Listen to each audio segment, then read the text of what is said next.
Hey guys, Trev from the Struggling Artist Podcast, and I want to talk to you real quick about Struggling Artist Record Club. The Struggling Artist Record Club is a vinyl record subscription service where I hunt and curate the best punk and punk-adjacent music out there and mail their record to your door each and every month. Imagine finding your new favorite band from across the country without ever having to leave the house. It doesn't get much better than that. The excitement of discovering new music just got that much easier. As a member of the Struggling Artist Record Club, you are going to receive some of the best music you've ever heard from bands you may never even heard of. Whether you've been collecting records for years or just starting out, the Struggling Artist Record Club is designed specifically for you.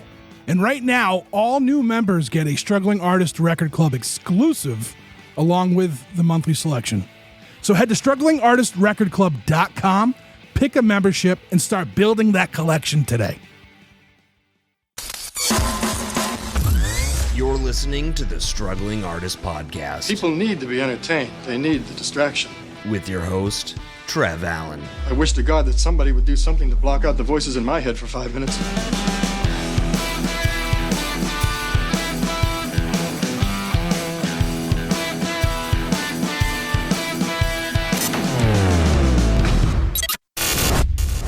Hello, everybody. Today, our guest is the band The Dead Speak.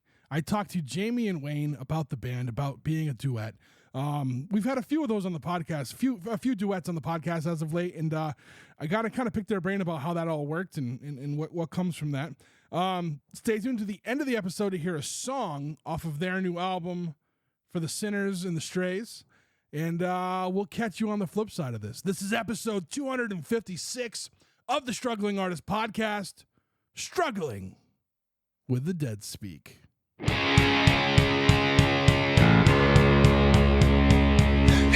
lies my self-esteem, standing in the ground by my apathy. Never said I learned my lesson, no regrets, no confessions.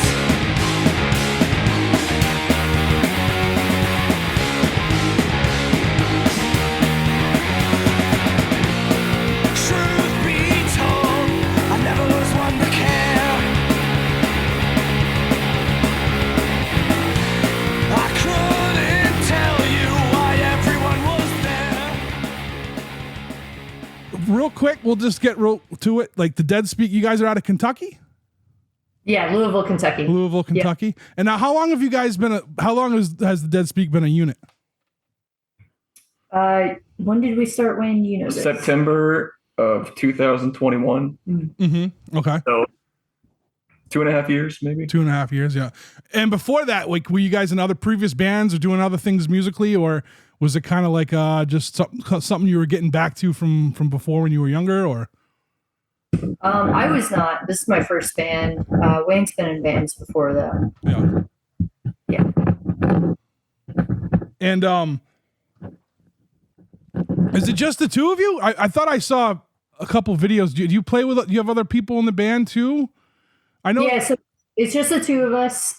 We did for our album release party. We had a bassist. Oh, cool. One of my friends come down and learn the parts. Yeah. Yeah, it's just us two. We do the writing and all the other instrumentation that you hear, like on the albums and the songs, stuff like that. Mm-hmm. So that's awesome. I see that more and more now, and it blows my mind because like you get such a full sound anyway, and like even if like it was just like if you didn't have any other instruments, you know what I mean? Like it still sounds good. I don't know. I don't know if that's something that's always been a thing or if it's like just in recent years, but like I've seen a lot of stuff come out of Buffalo that's just like, you know, a duo. Whether there was one band, there were like two bassists and they used like a drum machine. And they all sound different. That's the other thing that I like too. Like it's like it's almost like it gives you more versatility to do two people and then try to make things work around it, you know? yeah, I think it does too. I think when it's just me and Wayne, it's a little bit cheaper, first of all, you know, to go and play shows and stuff like that. And then on top of that, it's just so easy to just text them and be like, hey, are you busy this day? Mm-hmm. No. Cool, let's meet up and do practice. I mean, it's like very seamless. It's funny because like when we first started, we still set the stage as if we were a full band. And so by that, I mean, like, I would be up front, center, and then Wayne would be like behind me to the left or to the right. And it looked weird, but we didn't really know what else to do. Mm-hmm. And people were constantly asking us, you know, do you want a bassist? Do you want another guitarist? Etc. Which is like a little annoying when like, you know, you play a show and someone's like, you're great. I play bass. Do you need another member? I'm like, you just kind of killed this moment. Yeah. We started maybe a little over a year ago. We started setting the stage differently where we were both just up front. I'm on one side, Wayne's on the other. And it's pretty crazy how like that, just doing that, no one has asked us since, because it's just very like, it's just visually known, like, okay, this is supposed to be a 2-piece. There's no empty space on the stage or something like that. So yeah. So is that like so I can see how that could be like, you know, are you missing a bassist, or because it almost I think it's a compliment in the sense of like they want to be part of this awesome thing you have going on, but it's also like it's almost like a backhanded compliment because it's like they're actually kind of saying you're incomplete, right? You know, yeah. But you guys are definitely not incomplete at all. Like what you have. What was that? I'm sorry. I said it's like, no offense, but it's literally always dudes who ask. Oh yeah. And I'm just like, like, come on. Yeah. So I think about like your sound, and I think it's pretty unique, but like there's kind of, I don't know. I'm not a big like subgenre person, but there's like all these little elements to all these other things that you could be part of. And I think having a little bit of all of that to make your own sound gives you guys the ability to play with like whether it's like a doom folk or just a folk or even Americana, like Americana bands or even like, cause like, you know, punk rock is typically like it's not always just a sound. It's about like being your own thing. So I think you could fit into that genre too. And you have this like, I don't know, just it's just very unique. Like, is that something that you guys were trying to go for, or is it just, this is just how it came out? I feel like it's just how it kind of came out, right? Mm-hmm. Yeah, I feel like we never really set out to do like a concept or anything like that. I mean, other than like, I wanted something that was going to lean into like the horror genre, and, you know, whether it's like real life horrors or fictitious horrors. Mm-hmm. Besides that, I mean, Wayne does a lot of the strings that you hear and the piano, and a lot of the bass too in the songs. And we both listen to pretty different styles of music. So I feel like that's a big part of it too. Is we're not just, you know, one brain cell focused on one genre. So it's kind of made this like weird, hard to define genre that we've ended up kind of creating and playing.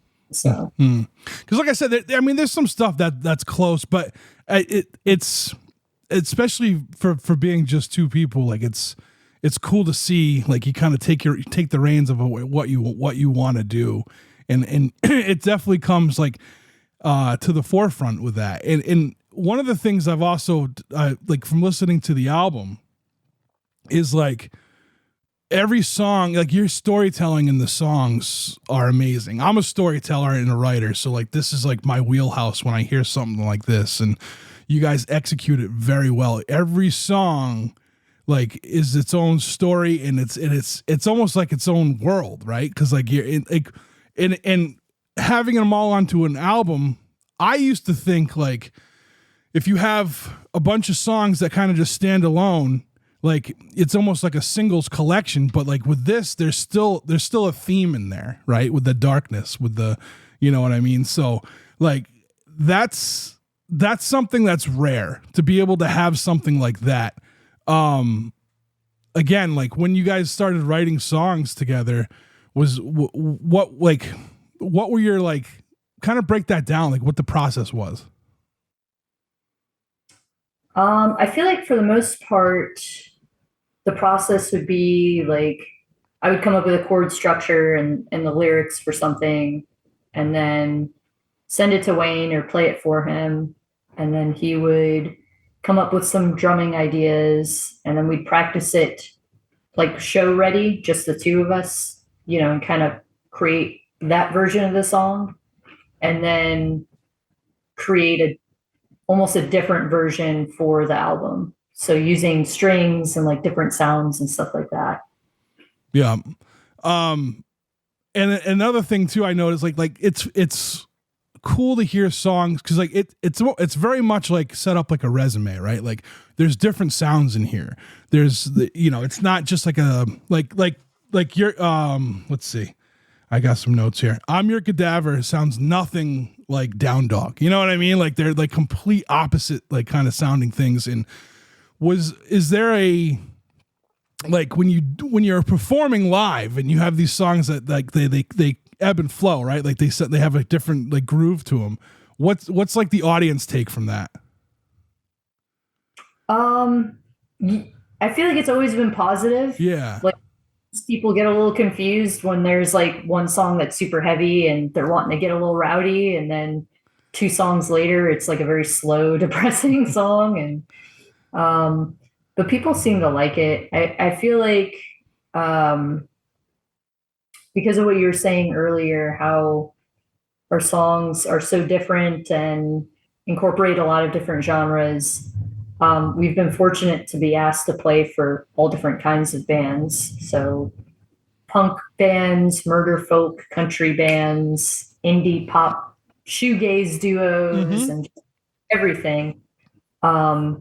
So I think because of that, people are maybe like a little thrown off when we start playing because it's not quite in like one box. But I feel like people seem to enjoy it, when we play. So There's a little something for everybody. I mean, it definitely opens the door a little bit more and lets more people in to be able to latch on to different songs and kind of figure out sort of the sound that they like from us, because there's a lot of different sounds happening, and but there's something for everybody. Yeah, for sure. I love it. And when I go to shows, like the weirder the bill can be, the better for me. Like I as much as I love, like we'll say like punk rock, I don't want to hear 4 bands that sound exactly the same. I never do.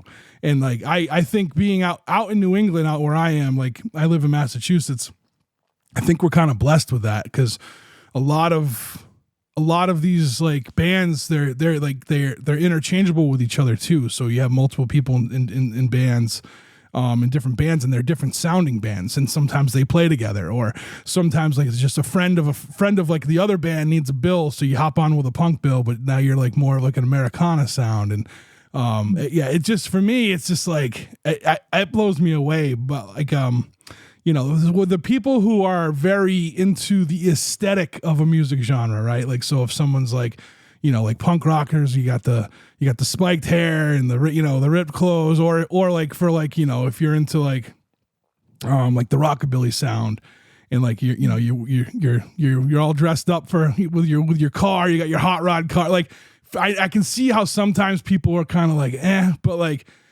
for the most part, in a lot of bands, I see a lot of bands that are just like versatile, like what you guys are.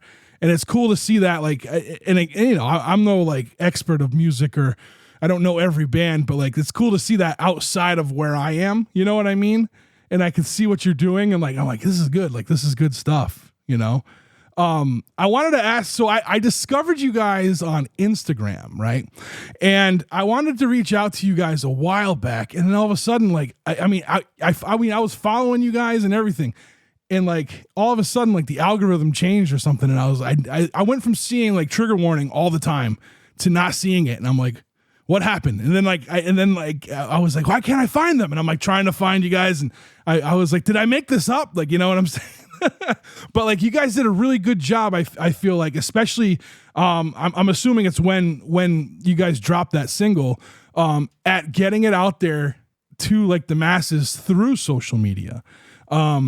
Is that something like, did that accidentally happen, or is that something you guys kind of like you focused on and you kind of figured out? Like, are you good with the social media aspect of this whole thing? Because I mean, let's face it now, social media is basically the only place to get really discovered anymore. You know what I'm saying? Like, you have to be out there. It's like Instagram Reels is like MTV, what MTV was in like the 80s and 90s, right? So like, how does that work? Like, how did you approach the social media aspect of this to get especially like in the video for Trigger Warning is amazing. Like, it's gorgeous looking, and it really draws you in. So it's almost like a perfect song for something like that, like for Instagram, where you're just scrolling and all of a sudden you see something and have to come back because you see how the video is. You want to answer that? Yeah, we knew that when we had that video, the way that it came out, we really wanted to work with that and use it to help with, engagement and the algorithm. And especially with the album coming out too, we definitely wanted to be more, I guess, consistent with content and ensuring that more people could see the album when it came out and be able to find it and listen to it. And I think that we did a good job of setting that up and making sure that it got the attention that it needed. Now, was the video? I don't know much about video production, unfortunately, but it almost looked like it was shot like vertically, like how you would want a reel. You know what I'm saying? Or was that something that came in like post? So it was shot landscape because we wanted to put it out on YouTube first. That was kind of the, but I think, I don't know. Do you know anything? Did anything with the aspect ratio change? No. Oh, it looked great regardless. You know what I'm saying? Yeah. And a cool thing too, just a little cool fun fact about that video. So the location, it kind of like just randomly happened.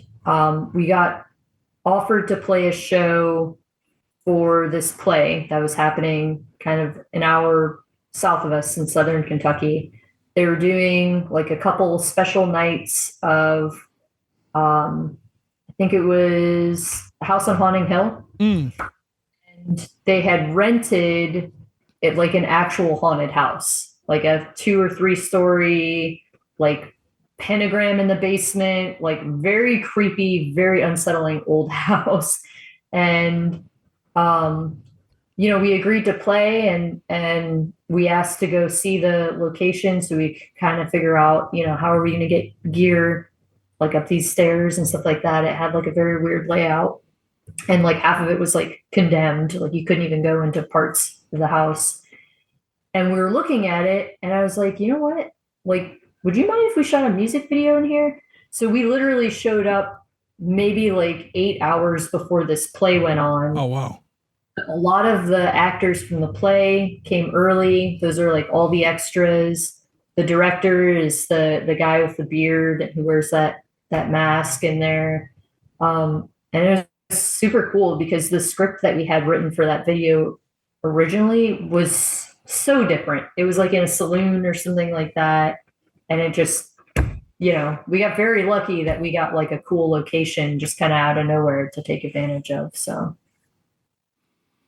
Now, are you guys, I know it seems like you guys are playing a lot of shows. Are you touring at all? Do you have plans to tour?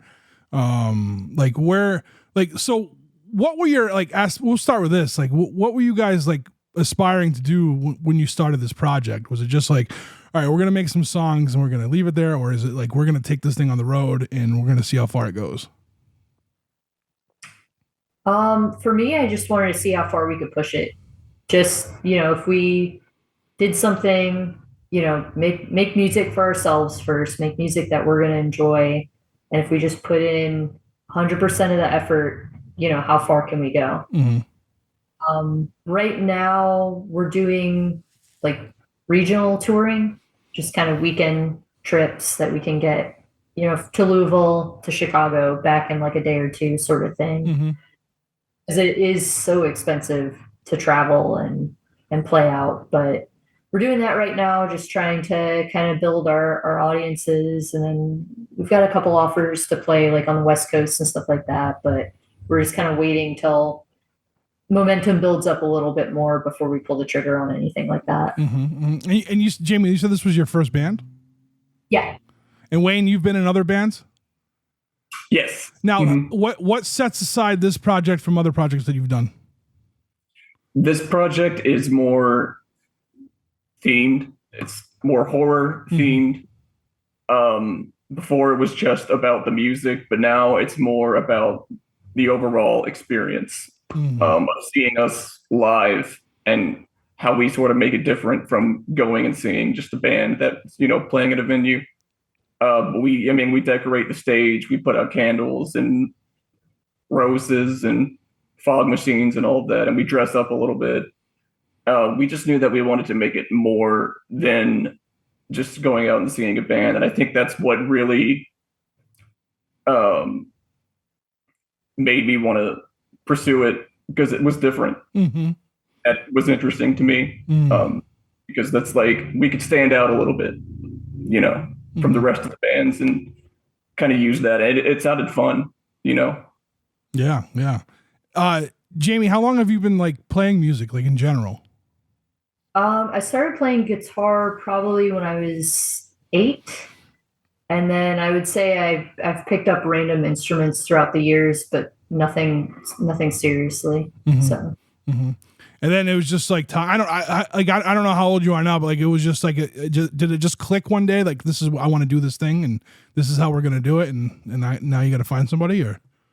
Yeah, I mean, I've always loved playing music and writing songs. So I'm Your Cadaver, I actually wrote when I was 13. Oh, wow. Okay. It's like, I mean, it sounds very different from then. I've got like an old recording on like my MacBook that I showed Wayne once, and like the tempo is just painfully slow, and like, but it was it was the same song, same lyrics and everything. And then through college, I used to do like a lot of open mics and stuff like that, but it was always by myself. And then, I moved to Louisville in May of 2021, and I kind of didn't have anything going on. I didn't have friends or hobbies or really know what to do with my free time. And I just figured, you know what? Like, let me see if I can start a band. Like, that sounds like fun. It sounds like, a good creative outlet and a good project to work on. So, and then Wayne and I actually met through Craigslist. Oh, nice. Yeah. That's awesome. So being able to, I think where you guys are geographically, it's actually a pretty good place to do like the regional, like weekend stuff, right? Because Louisville's a big city. Chicago, tons of bands in Chicago, and I'm sure they're always looking for new sounds over there. I know from just kind of like looking at things online, as it should, like Trigger Warning had a big reception, right? A lot of people enjoyed it. How is it when you're going to these, like when you're traveling between the two cities? Like what's you said people seem to enjoy what you guys have going on, and with your album sounding like so different, like is there like what would you think like another song would be? Because I'll tell you, like I it's hard for me. Like Trigger Warning was such a strong song and all the singles you guys put out, Lestat, I'm Your Cadaver. Like I was like, these are all so good. Like I wonder what the album's going to sound like, and then like every song, they, as I say, they stand alone and they have that great storytelling aspect. They're good. They're all good songs. So like what has anyone come up to you with a song that you guys played and been like, this is so good. And it kind of like, oh, that's different. We haven't heard that yet. You know what I mean? Not that anything was bad, but you know what I'm saying? Like I'm sure a lot of people came up to you for Trigger Warning, right? Like has a lot of people come up to you about a different song that you were like, oh, that we haven't heard that one yet, Yeah, I feel like it's always a little different. So one that stands out to me is we used to not really play Letters for M that often, just because it was a slower song, and we were usually following up like a punk band or something like that. So we would usually scrap it to make our set list shorter and just keep like the more aggressive songs. But when we do play it, usually someone comes up to us and is like, holy shit, like I almost cried. And it's still something that like we don't always put in the set list just because it is a longer song and it's slower, and you want to keep that energy going. But that one I've noticed people like. We kind of get something from everybody. It seems like the goth kids always love Lestat. So like we get them for that a lot. People who are fans of rockabilly always like Rats or Under Cadaver. Yeah, I tell you what, the intro to The Gallows Are Calling like blows me away every time I hear it. And and for me, again, going back to like the writer storyteller in me, having that song as like the bookend of the album is fantastic. Like it's just like, yes, and like it amps me. It's kind of doing the opposite, because it's like kind of amping you up, you know what I mean, with that intro, and like you're just getting pumped up for, but at the end of it, it's like, all right, what's next? Like what are they going to put out next? You know what I mean? I get like I get real giddy about stuff like that, I think the Pact really hit me. I felt like it is almost like an indie pop song in a way. And again, like it's something else that sounded different than most of the album. And I was just like, this one's good too, and Down Dog, another, I mean, again, like I'm calling off the whole album here. It's good stuff. Is there like, I know you said like touring right now, like you'll see how things go, like, get momentum going. Is there any idea, like, do you guys have any physical media coming out of this, whether it be, like a single on a lathe cut or a full LP or cassette, CD, anything like that? That's something we've talked about. We would probably do CDs if we do anything. It is expensive, and then you're kind of committed to a shit ton of CDs now that you're trying to sell or get rid of or something. So I feel like we probably will at some point. We just haven't really had that discussion to. Yeah. We could have what? What's that? Yes. CDs or vinyls, people ask a lot. Oh, do that? Yeah. I can imagine. I think it would sound really good on vinyl, to be honest with you. Like if you can see behind me, I'm a little bit of a vinyl nerd, but it's expensive, right? Cause like for vinyl, you need it mastered differently than what you have for digital. And then, then pressing is like, how many do you press? You know what I mean? Like you're going to pay more per vinyl, which means you're going to get less of a profit if you go like 100 as opposed to 250. But if you're going 250, you're putting a lot of money out there. I get it. Is this something like have you guys like tried to maybe get with a label, or is this just something now you just want to keep doing what you're doing independently, and then if it comes, it comes? So this album was actually produced by a label. Oh, it was. Okay. My fault. Okay. Black Rainbow Records. We met David Johnson at a show. We were playing a show in a bowling alley in Louisville, and the sound guy came up to us and he was like, "Hey, I'm thinking about starting a label, blah, blah, blah." And I was kind of like, "Yeah, okay, buddy. Like, I don't know." And then, but then he like came to a couple shows afterwards, unprompted, and was still kind of like, I really want to start a label, like, blah. And I was like, okay, all right, like, well, like, maybe I shouldn't be a dick to this guy, and we should sit down and talk. And he's super nice, and yeah, he produced like this whole first album for us. I mean, the amount of hours that he put in, and just being very patient with us, and because we would come in and not really have certain parts 100% set in stone, so we do like a little rewriting and stuff like that, and he did it all for free. I mean, he just kind of like fell in love with us doing that one show and saw the potential was there, and was like, I want to be able to do something for you guys because I believe in you guys. Yeah. That's the one thing I'll say about like the independent music community is like, there's obviously like there's some shifty people out there, but for the most part, everyone just like just wants to, get your music. They love something that you're doing that they want everyone to hear, right? I have a record club that I run, like a subscription service, and it belonged to another company. A friend of mine, he was just I loved his band, and like we connected, and like he had this record club and I was a member of it. And then one day, we became friends, and he was just like, "Hey, I'm going to call it quits. Do you want to take this over?" And like, there's no money, there's no money in it, but for me, like being able to take someone's album and share it with people who are all over the country. And there's not a ton of members, but there's like people all over the place.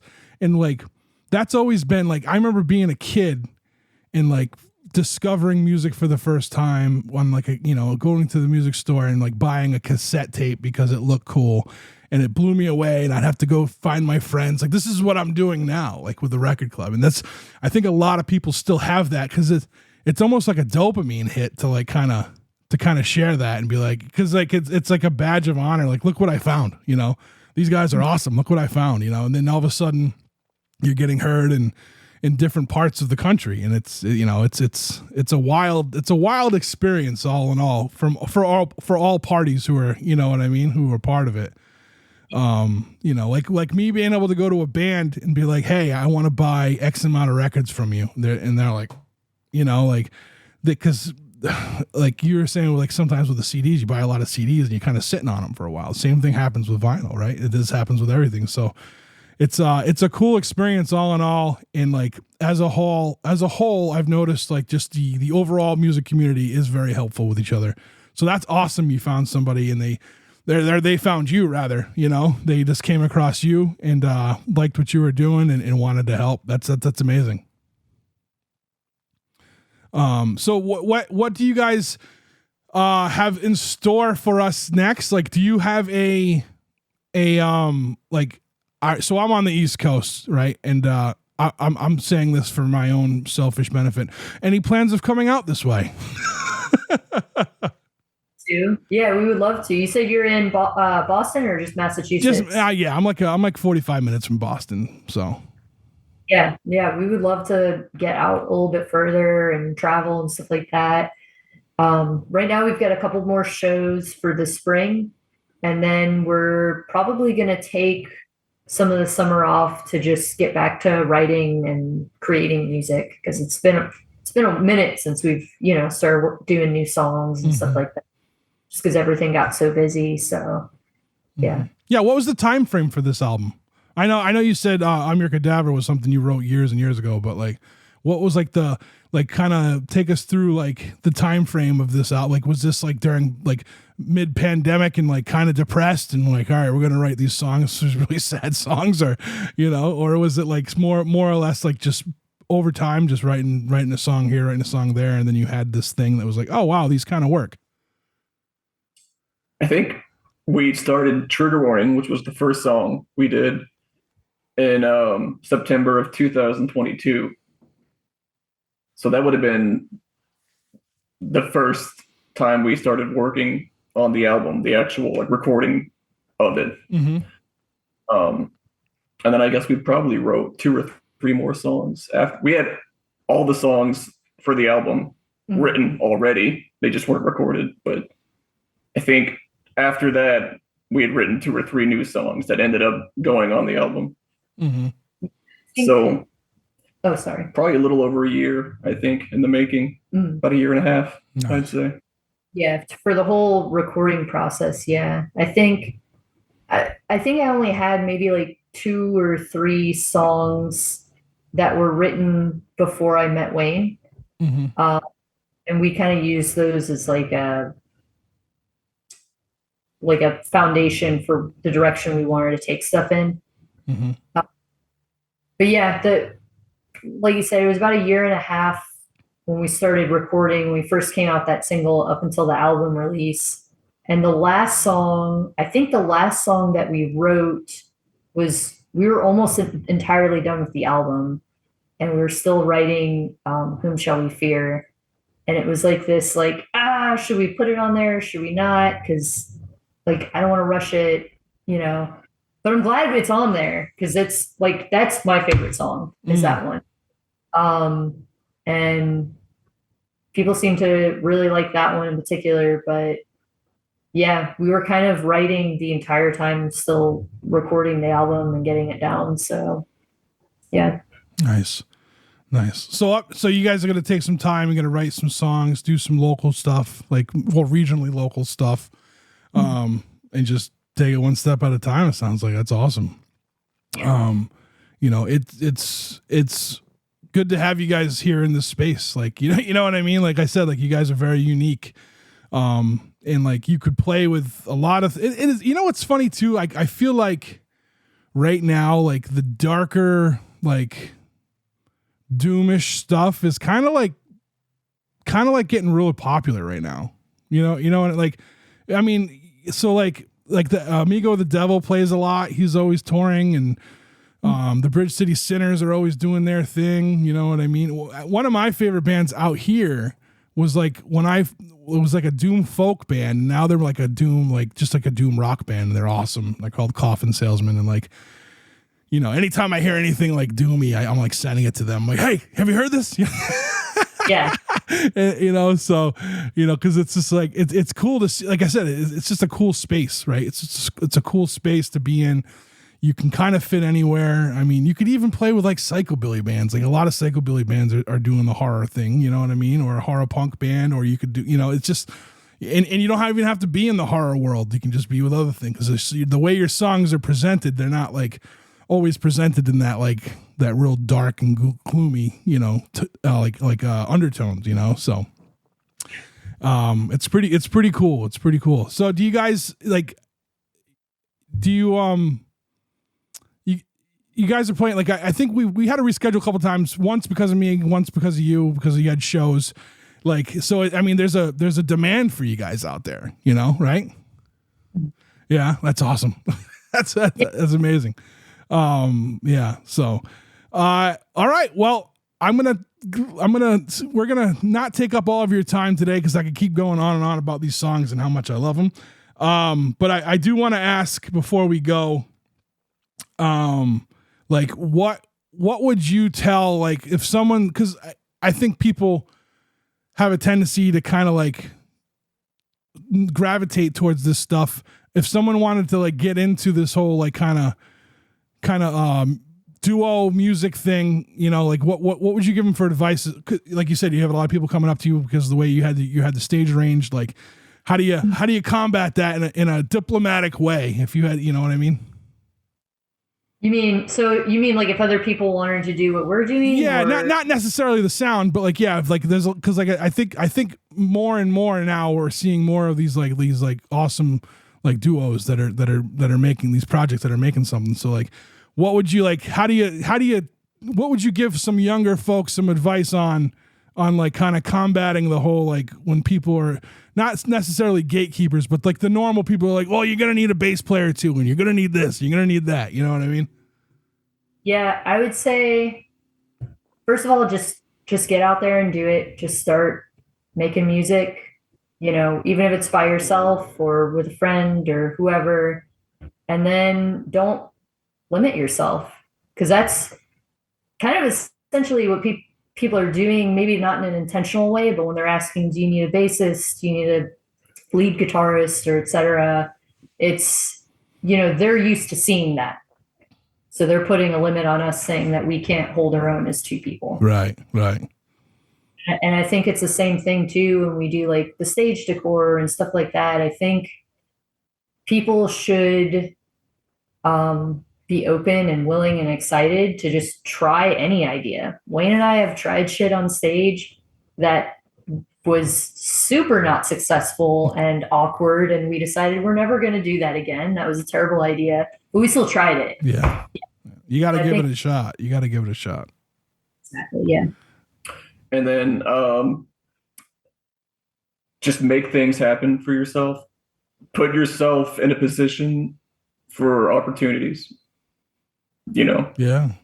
It's, you can't. If you don't put yourself in any of those positions, it's never going to happen. You gotta get out there and kind of get in there. Yep. That's good advice. Good advice. Now, where can people find you guys on social media? Where can they find the record? I couldn't find the album on Bandcamp. Is it not on Bandcamp? I wanted to purchase it. You know what I mean? Yeah, it's not on Bandcamp, but you can purchase it on Amazon and iTunes. Oh, cool. All right. Yeah. Okay. Yeah, it's it's submitted through DistroKid, so it's streaming on pretty much everything. Mm-hmm. You can download it through those two spots, and then the easiest way to find us or get a hold of us is going to be Instagram or Facebook. I feel like we check messages regularly, and we've got a broadcast channel on our Instagram, and we love engaging with fans and talking to people, and we don't have a store for merch, but if people just shoot us a message and say, hey, can I have a t-shirt, we just on our system send it out. And cool. Now what's the broadcast channel like? I'm terrible at social media. I'm an old man though, so like what is that? Is that like a live channel or? It's kind of like a Discord. Oh, it's like a Discord. Okay.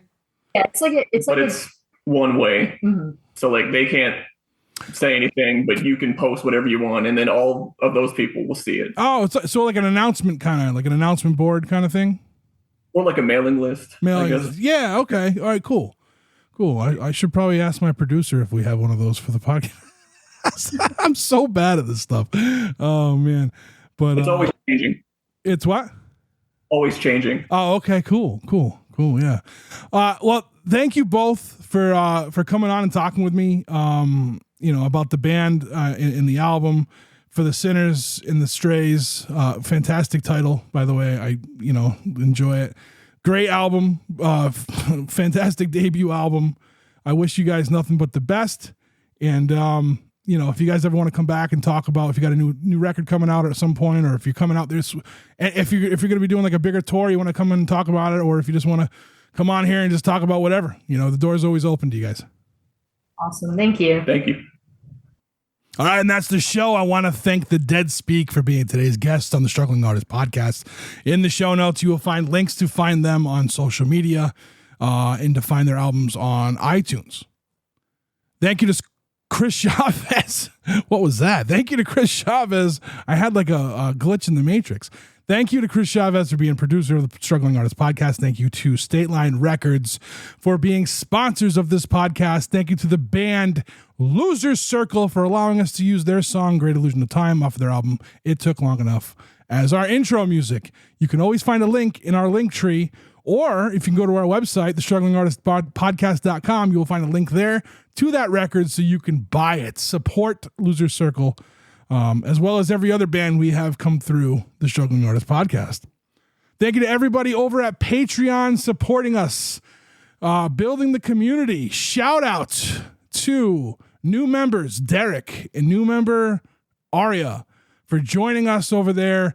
Lots of projects going on the Patreon. We have everything from Struggling Artist Radio to Struggling Artist Companion, chopping it up with Chris Chavez and myself, and a few other fun projects going on this year. We're really going on. We're going in hard with the Patreon stuff this year, building content over there.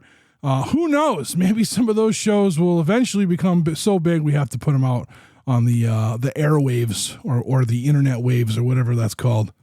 Thank you to everybody who listens to this podcast. Without listeners, none of these bands would be, all these bands would still be heard, just not on this podcast. Thank you everyone who supports us, reaches out with messages, reaches out to the through email or the hotline. I should probably do the hotline number. I haven't read it off in a while. It's been so long, I don't even remember what the hotline number is. So I'm going to sit here and continue to say hotline until I get it. The phone number for the hotline is 774-570-1552. You can text or leave us a voicemail message. Again, the number is 774-570-1552. We are also on Discord now. Man, there's a lot of announcements going on. There is a link in our link tree and on our website to go directly to the Discord if you want to join that, see what's going on. We set up a channel for people to promote their shows. We've set up channels for the podcast, for the Record Club over there. Speaking of the Record Club, have you joined Struggling Artist Record Club? Head to strugglingartistrecordclub.com and join today. Let me send you records. It's a lot of fun. It's a lot of fun for me. A lot of fun for you. Fun all around. Fun for the bands. Let's do it. All right, it's time to get out of here with a song. And the Dead Speak was kind enough to let us play a song at the end of this episode off of their new album, For the Sinners and the Strays. This song is called Trigger Warning. It is their debut single. This is their debut album. This was their debut single. And not only that, it was it's their first video. It's like their, it's a good intro to this band. I love every track on this. If you didn't just hear me blab about it to them about how good the album was, but I think this is a good intro track for them for you to hear. And now go support them after hearing it. Until next week, take care of yourselves. We'll talk to you then.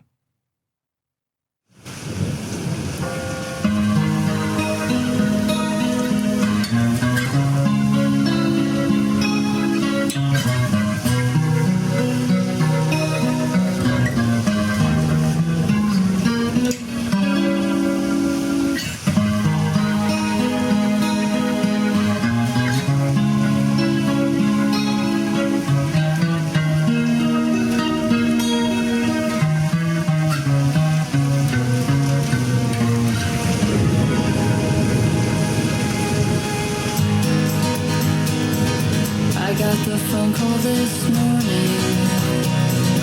You took the barrel and invaded. We were just kids.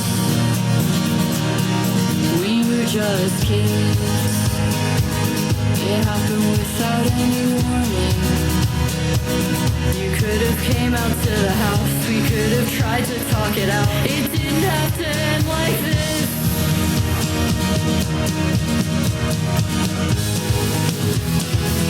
And now I'm in your truck alone. The only home I've ever known in my life is not the same since you ended yours. Now I don't know what else to do but take these pills and follow you. I can't breathe. Someone please just take a hammer to my hand so I can play this song again.